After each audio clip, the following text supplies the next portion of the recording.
How often, while observing the imposing outline of a castle, have we allowed our imaginations to carry us away to that now distant era where high stone walls echo to the sound of hooves, and the clang of swords, and the clash of shining armor? Or, even better, have we imagined ourselves as heroes carrying forward courageous armed actions which, in our slightly childish fantasies, run contrary to the reality which was the Middle Ages?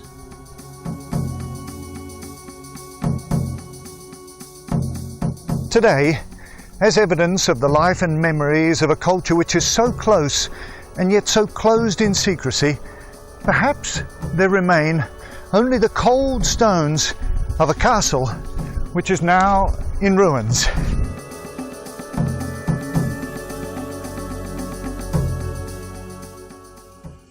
Or perhaps a rare meeting with the seductive silhouette of a sword which, resting in the display case of a museum, with its blade now covered with centuries of rust, has passed too many years without being brandished by an expert hand, and which could still teach us a great deal about that phenomenon which even today is considered an art, the art of sword fighting. Not fencing as we know it today, but as it was founded and formed in times and under conditions in which knowing how to wield a sword meant the difference between life and death. The ancient art of sword fighting, which as such remains linked to the mysteries of men who learned from masters who left little trace of their life and work. How shall we proceed in exploring this fascinating world as we try to understand the secrets of the art? How can we extricate ourselves from the ruins of a past that, if they were put back together with the patience and intuition of a master builder, would resemble, perhaps not completely, but would take on the form of their original selves? Just as the stones fallen in disarray from a now ruined wall can show us, here and there, the traces to follow. The rarity of documents which might help us obliges us to search in the knightly poems of the time for evidence of a combat carried out not only with weapons, but above all with armor and various kinds of protection. Of these, fortunately, there exist various examples, as well as pictorial and sculpted representations. By examining these images, we come to understand how, in the various periods of the Middle Ages, the equipment of these men-at-arms has undergone different modifications while following the evolution of two parallel and closely connected paths: the technology for the fabrication of arms and armor, and the techniques of combat. We can note the difference between a sword from the 12th century and one from the 15th century. This is because the two weapons saw the use of different fighting techniques determined by different offensive and defensive needs. In fact, we will look in detail at just this sword, because this sword is from the 15th century, and it is from this century that we are the recipients of a very particular document. A sort of rare manual of sword fighting of Italian origin, which we will try to analyze as carefully as possible. It must be said, however, that to examine these important sources in a manner which could be described as strictly technical is less than satisfactory. In fact, the research and analysis of many sources relating to this subject is certainly the starting point of our journey. But above all, it will be our attempt to understand the intellect of men now reduced to skeletons, which will indicate the path we need to take in order to achieve the most exact interpretation of this ancient art. The operation which is most difficult is just that of stripping away from the ancient art of swordsmanship that misleading filter of romanticism which has persecuted the pages of our history books since the 1800s, and more recently in films which have been inspired by the medieval period. In trying to come to terms with the bare bones of a practice which has always been an integral part of mankind, the art of combat, entering the mind of the man who has left us the most up-to-date systematic testimony of the Italian art of sword fighting, is the first step towards revealing its secrets. But the secrets of whom exactly?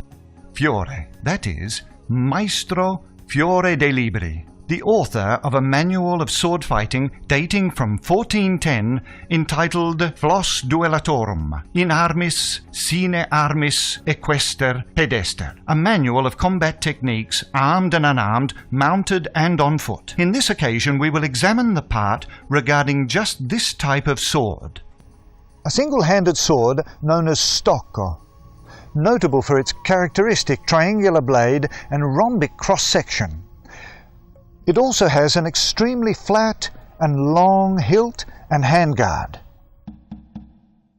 Swords similar to this one had already begun to appear in the previous century when efforts were made to counterpose a system of defense which made increasing use of metal plate to protect the body. Less use was made of the edge of the sword, and the point became more important and increasingly fined down, with the scope of being insinuated between the spaces and junctions of the metal plates, or being used to break through the rings of the male shirts.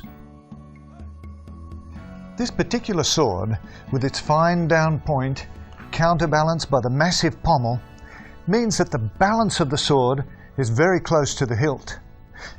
This means that the sword is manageable and, more importantly, quick to use. But now, let's return to our Fiore Dei Liberi and the various teachings that the Maestro has handed down to us, his trusting students. From the words of our ancient master, we discover in the introduction to his book that he was born in 1350 at Premeriacum, 15 kilometers from Udine, in the area now known as Friuli, the son of Master Benedetto, said to have been part of the house of Dei Liberi and thus of noble birth. Leaving aside the copious and controversial biographical evidence left us by Francesco Novati, first publisher of the text, who dedicated it to the King of Italy, Vittorio Emanuele III, we prefer to listen to the words of Fiore himself. This present glossary will include all that I have seen and learnt from masters and students, men-at-arms, dukes, princes, marquis, counts, knights and squires, and numerous other citizens of different provinces, and also other manoeuvres invented by us. You will be shown guards with all kinds of weapons, moves for offense, defense, and wounding, holds for immobilizing, breaking and dislocating arms and legs, twisting and contusions to the vital parts of the body, as taught in the art which is so complex that you cannot hold it all in your head without manuals and writings. All the wisdom and irony of a man around 60 years of age show us how the wisdom of the Flos Duellatorum is the fruit of a profound knowledge of the art of combat. Based on the study of techniques practiced in different countries and in the most varied social strata of the late Middle Ages. Fiore himself describes his work as a glossary, not a guide for someone wishing to learn the fighting arts, but a specialized text for an expert, not for a novice. Here, therefore, we meet the first obstacle. Even though we admit that the Flos Duellatorum represents the medieval universe of the use of arms, we must interpret the art of combat as starting from something highly advanced. The experimentation as described in the Flos Duellatorum should not be considered in terms of something which may have been used in combat in the fray or even in single combat, but rather as a specialized technique which may only have been used by a man with great experience, like our master, and who would then have put this experience into the service of the Lord at that time. There is anyway a great deal of information to be gained by reading between the lines of this text and searching to discover more of the words which are omitted rather than those which are written, basing our attempt at interpretation on everything which in the Flos Duellatorum is taken for granted. Well, let's allow ourselves to be enchanted by the Latinized Friulano dialect which accompanies the wonderful illustrations which make up this work. Following, step by step, the good-natured, but at times bloodthirsty advice of our old master, who is by now 600 years old. The copy of Flos Duellatorum, published, as we have seen, by Francesco Navati, was laid out in leaves, each of which shows between 4 and 6 illustrations regarding the various techniques of combat. Each illustration comes with a caption which, with innocently clumsy rhymes, describes the execution of the various techniques. The arguments that Master Fiore deals with in his manual are many and diverse. We go from the art of bearing arms and armour on horseback, with sections regarding the use of the lance and the sword, to the art of bearing arms and armour on foot, which deals with the art of combat with techniques for the use of the dagger, the lance, the mace, the broadsword, and the sword, which will be the principal object in our research. Now, let's see how the master begins with his description of the strokes which can be accomplished with the sword. Fendenti, sottani,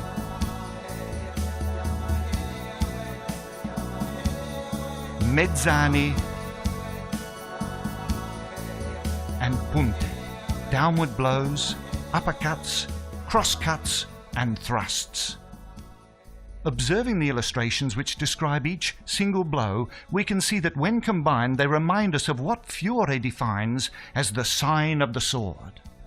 This is a human figure bisected with the sword, which is useful for showing the trajectory of the blows and, at the same time, the way of defending yourself from the same blows. We must remember that this is not an indication of every single possible blow capable with the sword, but rather a synthesis of the essence of swordsmanship. They are classified according to trajectory and direction, and often there is a comment on their usefulness, practically speaking.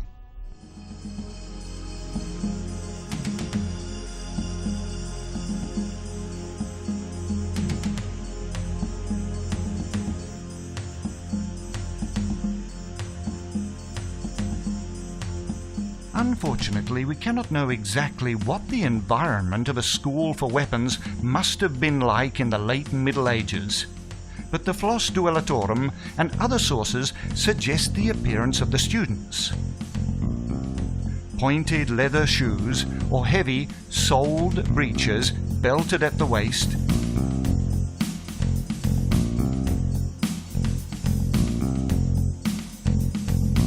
and a short but heavy padded tunic as the only protection for the body.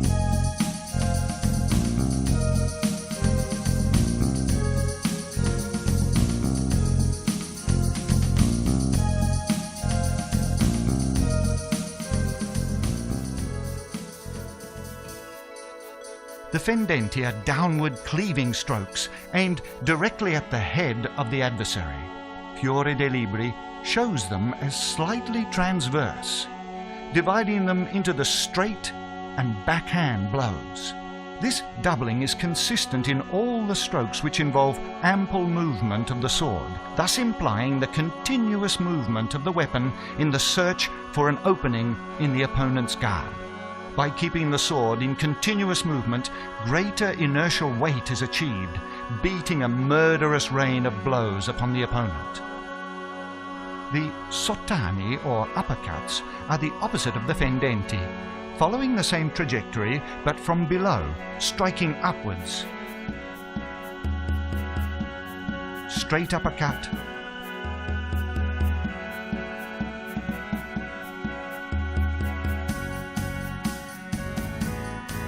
backhand uppercut. The mezzani, or crosscuts, are horizontal blows aimed at the neck of the opponent in the figures, but in reality potentially dangerous, as Fiore writes, from the knees upwards. The characteristic which Fiore attributes to the crosscut is that of an excellent defense against thrusts, sweeping aside the adversary's blade.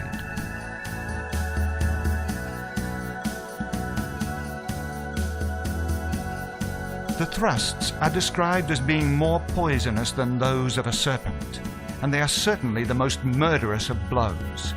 The figure in the Flos Duellatorum, which represents them, shows a sword passing through the entire human body, thus suggesting the infinite possibilities to be inflicted or suffered at the point of a sword.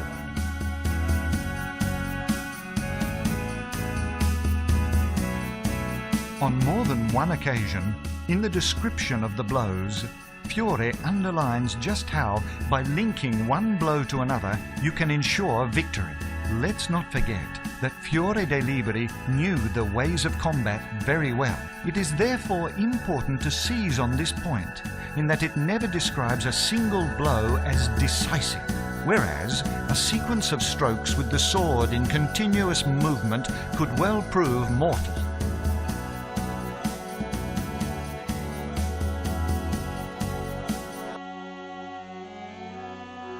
In these same knightly poems, discounting the obvious exaggerations, the champions who fight die from exhaustion or loss of blood due to multiple wounds, but rarely from a decisive blow.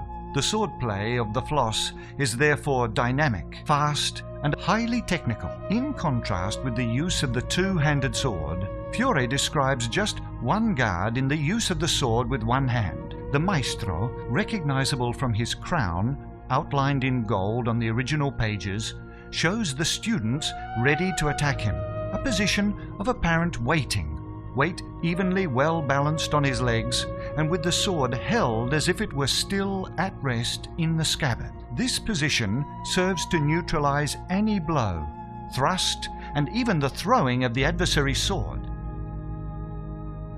In effect, by moving from that which we can call the first position to that which Fiore calls the cuerta, or counter, the movement of our sword can protect the entire body while reaching a position which is decisively offensive. While carrying out this cuerta against an attack, we note that in reality the concept of the parry is not one of blocking the opponent's blade with our own, but rather the aim of deflecting the adversary's blows, often striking the blade with the flat of the sword rather than with the fragile and easily notched edge. In effect, Fiore never describes medieval swordplay as a series of attacks and parries, but rather a continuous series of attacks, where the apparently defensive parries, like the cuerta, are in reality offensive techniques capable of deciding the outcome of a duel. Per ferirte ancora con questa mia punta, la man sinistra alla spada si ho giunta. First position, cuerta, and Fiore gives us another example of how to attack our adversary. Placing the weak left hand on the blade, we lend more power to a murderous thrust to the belly of our adversary. We should not be shocked to see the blade held in the hand. Fiore lived in a period when the sword was used seriously, and as a weapon, its form is studied to be used in many and various ways.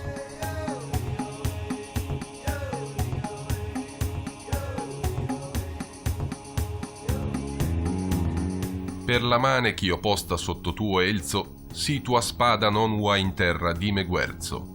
Always starting from the cuerta position, the master anticipates the move of his adversary and throws himself into a hazardous disarming technique, exploiting the length of his opponent's sword handle to insert his wrist between it and the arm, creating natural leverage on the weapon, which inevitably falls.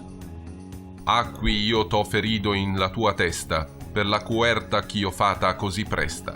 Starting from the first position, rather than carrying out a cuerta with the point, here the cutting edge of the blade is used, probably because of the close proximity of the fighters, which renders the point ineffective and unwieldy. It is important to note that also in this case, the sword is swept aside and not blocked. The blades often slide down to the angle where the weapon is strongest, at the angle formed between the hilt and the heft of the blade. Per tal modo te discrovo per ferirte de punta, per vendegarme de ti, d'ogni incuria e onta. another anticipated move against an opponent's attack. With the weak hand, you strike strongly against your adversary, leaving him wide open. Ancora la testa t'ho ferita senza passare. Per la buona coerta, ch'io sapu da fare. Even though this seems to be the mirror image of the coerta which we saw earlier, here it is the use of the legs which Fiore makes us note. Placing himself at an anomalous distance from the opponent, the person carrying out the technique doesn't move the legs from the first position. Cum lo mio braco stanco, lo dritto t'ho ligato, e de molte ferite sarai appredentado. While continuing to consider the passage from the first position to the first coerta, the master launches himself forwards, passing through the opponent's guard and even embracing his adversary's arm. Considering the dynamic nature of this action, these and other techniques probably never went outside the walls of the fencing school. Cum la man manca io te farò voltare, e in quello un grande colpo ti voglio dare. Here we begin those techniques which in another chapter Fiore names gioco stretto, or close-in fighting. With the so-called weak hand, you push your adversary on the elbow, keeping him continuously off balance and unguarded.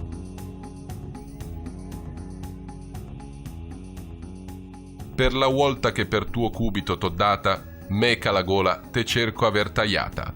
This is one of the rare occasions in which Fiore uses a storyboard sequence to explain a technique. After the push on the elbow, you take the blade to the opponent's neck and cut his throat. De mandarte in terra io mio pensir, anche descuerto che ti posso ferir.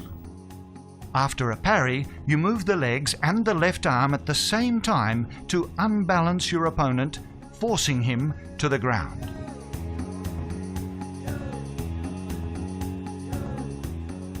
A questo è un bon rompere de punta a terra, e wen ester stretto per tal mainera. Breaking of the point is an excellent definition of this technique in which the opponent's sword is forced to strike the ground by the combined action of the master's sword and the weak hand placed on the adversary's elbow.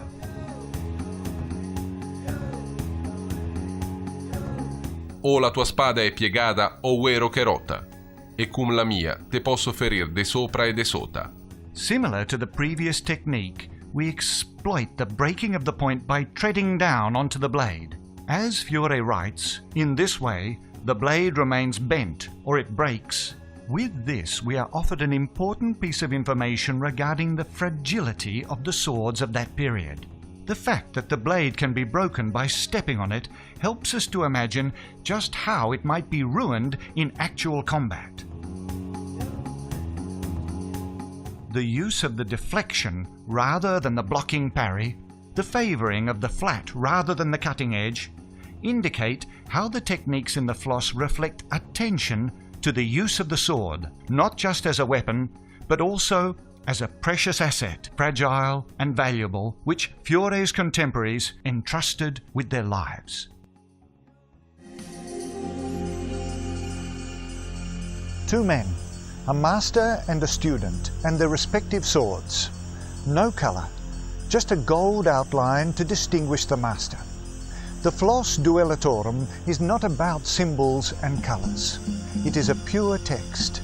Simple designs on sheets of pergamon, which exude bruises, sweat and blood.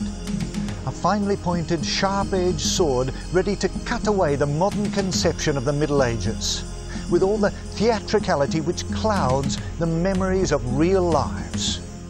The memories of men who battled on a daily basis with a reality very different to our own.